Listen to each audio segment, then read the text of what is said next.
No, No. not me. I'm gonna use the bathroom. Can you roll for me? Yes.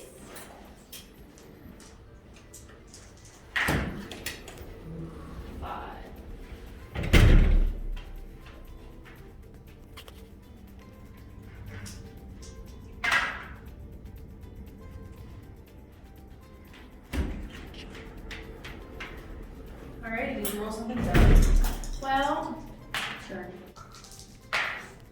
Oh, that was a good roll. Thanks. My Maybe. stomach hurts, guys. I'm cramping really bad. Really? Is You it know- period cramps? No. Oh my gosh, I feel Are you crampy. okay? Can you feel my hands? Do you Are you need water? Are you I don't feeling know. okay? I You're don't burning feel up. okay. You're burning up. I'm gonna stand up. No, don't stand up. You need to be sitting down. I just Do you need water? don't feel good. No, I'm okay. Are you sure? Oh, she's not okay, guys. She's not okay. Haley? Haley, are you okay? Are you okay, guys? I don't think that she's breathing. I can't find a pulse. All right. She's unresponsive. I'm starting CPR. Somebody call 911. I'll call 911.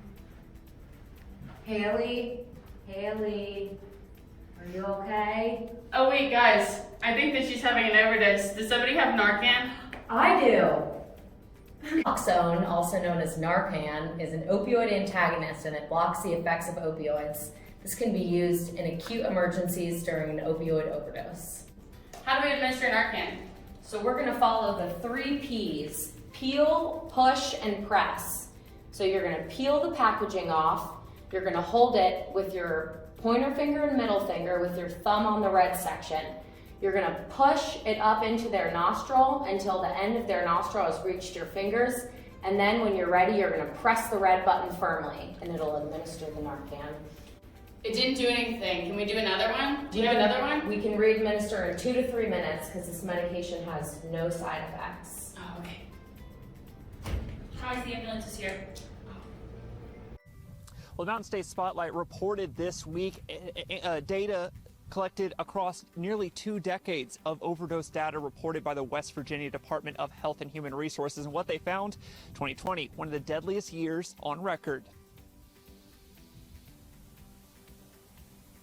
But I think, even though it's a cliche term, perfect storm. We saw the relapse rates skyrocket. We saw overdoses skyrocket in Mon County especially. Over the course of 2020, states across the nation reported higher overdose rates, and according to analysis by the American Journal of Public Health, West Virginia topped the list, the state with the highest increase in overdose deaths in the nation. That we were already, for many years now, maybe a decade, the state with the highest fatal overdose rate in the nation. And now we are even more the number one. Dr. Judith Feinberg studies addiction at WVU.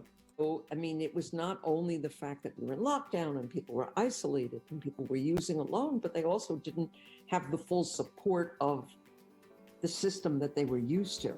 According to the DSM-5, the diagnosis of opioid addiction requires that you meet 2 of the following criteria: taking larger amounts or taking drugs over a longer period than intended, spending a great deal of time obtaining or using the opioid or recovering from its effects, craving a strong desire or urge to use opioids, problems fulfilling obligations at work, school, or home, continued opioid use despite having recurring social or interpersonal problems, giving up or reducing activities because of opioid use, or experiencing opioid withdrawal syndrome, or taking opioids to relieve or avoid withdrawal symptoms.